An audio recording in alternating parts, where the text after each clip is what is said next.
आसतकाली तारीख 21/8/2025 मसीहा दिन 5 दिवसीय निष्ठा तालीम चतुर्थ दिवस में समस्त प्रशिक्षक और प्रशिक्षार्थी उपस्थित पूर्वाह्न 10 घटिका समय अग्रपूज्य श्री श्री गणेशंकटारे धूप प्रदान कर प्रार्थना गान करागला। तत्पर आज अनुचिंता विषय प्रशिक्षार्थी प्रसन्न कुमार प्रधान गप माध्यम कहले आज अनुचिंता को सुरेखा साराणी मैडम एवं विपिन बिहारी पुष्टि सार विश्लेषण कले। यापर तृतीय दिवस विवरणी और मुख्यांश जन जन कहवाई प्रशिक्षक त्रिपुरारी प्रधान कहले चतुर्थ दिवस पंचायत उच्च विद्यालय स्थित कुशली बहुमूल्य आज पर्यंत चली आसुवा पंच दिवसीय निष्ठा सदता तालीम शिविर चतुर्थ दिवस तालीम कार्य निर्धारित समय आरंभ होता। सर्वप्रथम समूह शिक्षक शिक्षयित्री तथा प्रशिक्षार्थी प्राचीर पत्र रे मु लिखी थिली मु शिक्षक केबे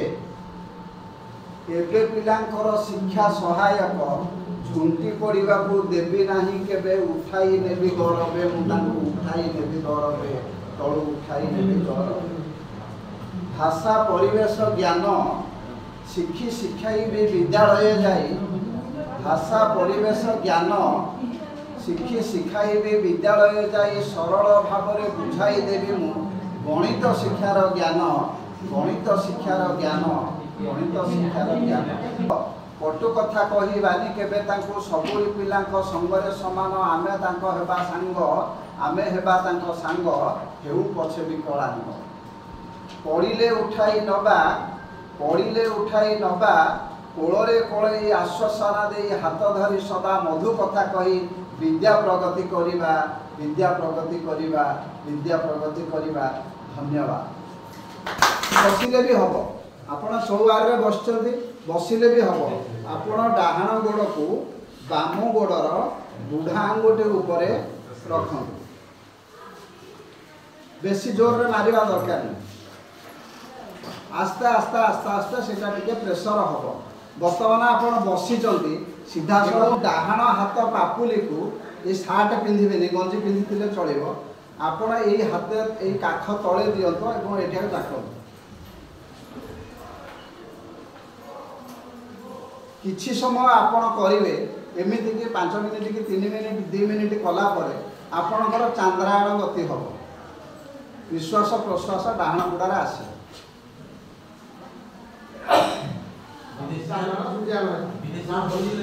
डाहाण गुड़ारे निश्चित आसो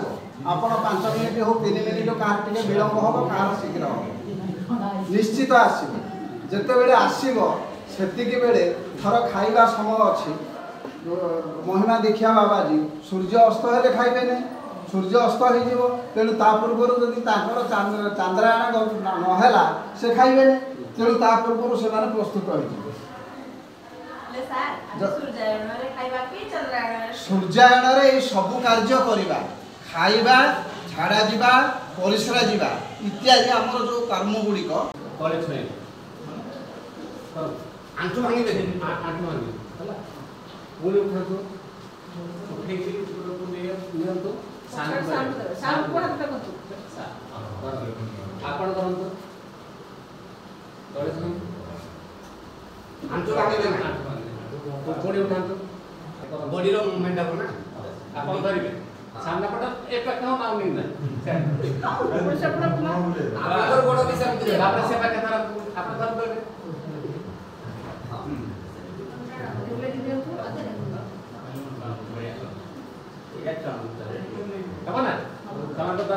So, with knowledge as light, we choose the way to guide young minds each passing day. Nishtha builds a future bright with care, with skill, with wisdom sight. Teachers learn and children go.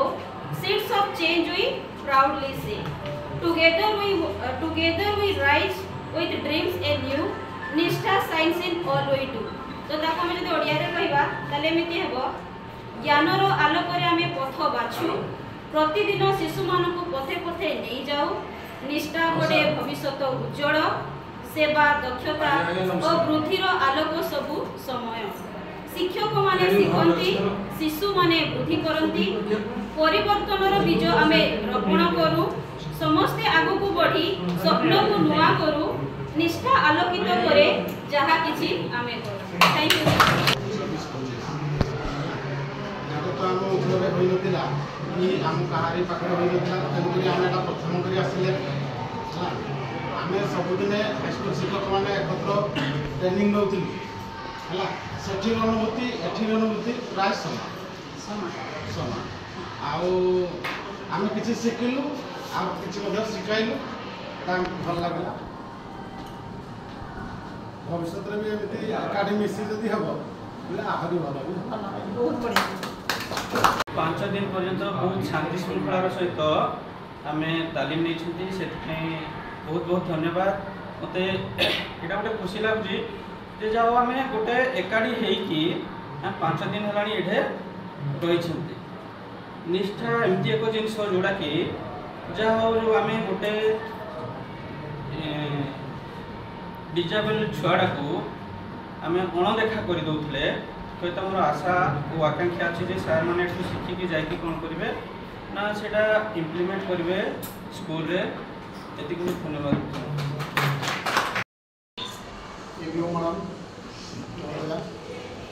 उपस्थित थिबा भद्रमंडली आम आरती एवं उपस्थित थिबा शिक्षक शिक्षयित्रीवृंद आम कौन प्रकार देखा कर ताकू उपयुक्त संबल जोगे देवा से जपरी सुरखुर आम विद्यालय शिक्षा ग्रहण कर कौन बाधा विघ्न सम्मुखीन न से उत्साहित हो गोटे आनंददायक शिक्षा लाभ करें से समस्ते ये तालीम खूब भल भाव अभिज्ञता पाइलु शिक्षा करूँ और आशा करूँ आम समस्ते निश्चित भाव विद्यालय स्तर को जाई यार किपरि सदुपयोग हो पार तार विशेष ध्यान देवु एवं पिलाटी जपरी भल शिक्षा पाइपर निश्चित जत्न नाइबू ता सहित मुझे कहि आम जो आर्थिकगण आमको शिक्षा देते से खूब भल मेथड आमको शिक्षा ग्रहण कले और शिक्षादान पद्धति अत्यंत उच्चकोटर था आती कही से धन्यवाद अर्पण करी मो तरफ दादा आम हाउस तरफ जय न्यासपद अतिरिक्त गोष्ठी शिक्षा अधिकारी महोदया निष्ठार इंग्राजी ओडिया कथा मुझे से भगवान जगन्नाथ नाम तेणु जगतरनाथ जगन्नाथ जो 5 दिन समय दे प्रथम दिन मुझे जो मैंने निष्ठा ट्रेनिंग दौरान जो आरपी भाई भौणी मैंने से जी परिश्रम कर आसुंच आमे जदि श्रेणी कोठरी से शुणा आमको दि जाऊँगी शुणा कहवा कार्य लगेगा तेणु आम शुणिलु तापर आसी कहलु तापर जाई आम श्रेणी विद्यालय स्तर ताकू काम लगेबू तेणु काली सार जो विज्ञान कहते सुइच टिपी से विभिन्न ये को परिवर्तन हो जाऊँगी आलोक परिवर्तन है शक्तिटा कि अन्य कौन परिवर्तन हो शब्द ध्वनि इत्यादि परिवर्तन होमें विद्यालय स्तर में 5 दिनिया जो तालीम शिक्षण शिविर रहिले उपस्थित ये जो साधन कर्मी माने जेतिकी साधना कले ताकू आमे उपयुक्त मार्गरे साधारण पिला स्तर ठारू दिव्यांग स्तर पर्यंत साधारण मनीष ठारू एवं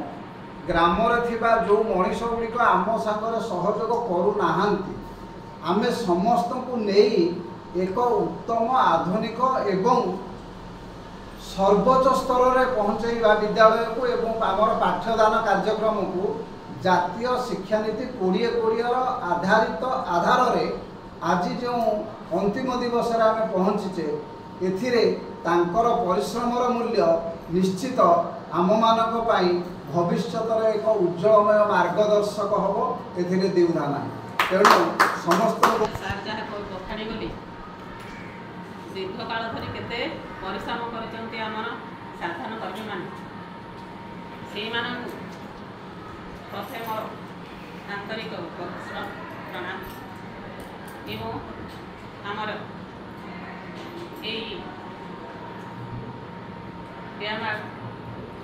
ବ୍ଲକରେ ଥିବା ଗୁଡ଼ିଦ କ୍ଲଷ୍ଟରର ପ୍ରଧାନ ମୁଖ୍ୟ ପ୍ରଧାନଦେୟ ଏବଂ ଆମର ସମସ୍ତ ଶିକ୍ଷୟିତ୍ରୀ ଭାଇ ଭଉଣୀମାନଙ୍କୁ ପୁଣି ଥରେ ଅନ୍ତର୍ଭୁକ୍ତି କରା ପ୍ରଣାମ। ଆମର ହେଉଛି ଏଇଟା 5 ଦିନିଆ କାର୍ଯ୍ୟକ୍ରମ ଥିଲା। ଆଜି ହେଲା ଅନ୍ତିମ ଦିବସ। ପ୍ରକୃତରେ ଯୁଗ ପରିବର୍ତ୍ତନ ଅନୁଯାୟୀ ଯାହା କିଛି ବର୍ତ୍ତମାନ ଏହି 5 ଦିନରେ ଆମେ ଗ୍ରହଣ କଲେ, ଆମେ ଯଦି ଯାହା ବି ଏଠି ପୃଥ୍ୱୀ ସାର୍ କହିଗଲେ ଯେ ସେମାନେ ଅକ୍ଳାନ୍ତ ପରିଶ୍ରମ କରି ଆମକୁ ଶିକ୍ଷାଦାନ ଦେଲେ, ଯେମିତିକି ଏହି ଶିକ୍ଷାଦାନଟି ସମସ୍ତଙ୍କ ପାଇଁ ହୃଦୟସ୍ପର୍ଶୀ ହୋଇପାରିଲା। ସମସ୍ତେ ଆମେ ହୃଦୟଙ୍ଗମ କଲେ ଏବଂ ଆମେ ଯେତିକିଟା ବର୍ତ୍ତମାନ ଶିକ୍ଷାକୁ ଗ୍ରହଣ କଲେ, ଆମେ ଭାବୁଛନ୍ତି ଯେ ସେଇଟା ଯଦି ଆମେ ଶ୍ରେଣୀ କୋଠରେ ଯାଇ ପ୍ରୟୋଗ କରିବା ନିଶ୍ଚିତ ଆମେ ସଫଳତା ହାସଲ କରିପାରିବା। ତେଣୁ ଆମ ଦିବ୍ୟାଙ୍ଗ ପିଲାଙ୍କ ପ୍ରତି ସମାନତା ରକ୍ଷା କରିବା, ସମାନତା ରକ୍ଷା କରିବା, ସେମାନଙ୍କୁ ଖାପ ଖୁଆଇ କେଉଁ ଢାଞ୍ଚାରେ ଆମେ ନେବା ଯେଉଁଟାକି ଆମେ ସଫଳ ପାଇପାରିବା। ତେଣୁ ଆମେ ଯେଉଁଠି ଅଣଦେଖା କରୁଥିଲେ, ଦେଖିବେ ଯାହା ଏମିତି ରାସ୍ତାଘାଟରେ ବି ଯାଉଥିଲେ, ସେ ପ୍ରାୟତଃ ଜଣେ ଯଦି ବି ଭିକାରୀଟିଏ ହାତ ପତେଇ ଦେଉଥିଲେ ଥରେ ଥରେ ଆମେ ମୁହଁ ମୋଡ଼ି ଯାଉଥିଲେ। କିନ୍ତୁ ମୁଁ ଏଠି ହୃଦୟଙ୍ଗମ କରୁଛି, ଆପଣମାନେ କିଛିଟାଟି ଗ୍ରହଣ କଲା ପରେ ସେଇ ମନୋଭାବ ଆଉ କାହାରି ପାଖରେ ଆସିବନି। ଯେମିତି ହେଲେ ଅନ୍ତରରେ ଟିକେ ତାଙ୍କ ପ୍ରତି ମାନେ ମମତା ଆସିବ। କାହିଁକି ସେଇଠି ମଧ୍ୟ ଏଇ ଟ୍ରେନିଂ ପାଇବା ପରେ ଆମେ ଯଦି ଆମ କ୍ଲାସରୁମ୍ ସିଚୁଏସନରେ ସେଇଠି ଆମେ ପ୍ରୟୋଗ କରିବା, ସେଇ ପିଲାମାନେ କେବେ ନିଜକୁ ଅକ୍ଷମ ଆଉ ମଣିବେ ନାହିଁ। ତେଣୁ ସେଇ ପରିବେଶ ସୃଷ୍ଟି କରିବା ଯାହାଦ୍ୱାରା କି ସେମାନେ ବି ନିଜେ ସମସ୍ତଙ୍କ ସହିତ ସକ୍ଷମ ହୋଇ ତାଙ୍କ କାର୍ଯ୍ୟକୁ ମଧ୍ୟ ଆଗେଇ ନେଇପାରିବେ। ଆମ ସବୁ ପିଲାମାନଙ୍କ ମଧ୍ୟରେ ସମାନ ଭାବେ ସେମାନେ ପଢ଼ିପାରିବେ, ଶିଖିପାରିବେ, ଶୁଣିପାରିବେ ଏବଂ ଯିଏକି ସେ କହିପାରୁନି ସେ ଠାର ମାଧ୍ୟମରେ ମଧ୍ୟ ତାର ଆତ୍ମର ବା ନିଜର ସେ କଥାକୁ ପ୍ରକାଶ କରିପାରେ।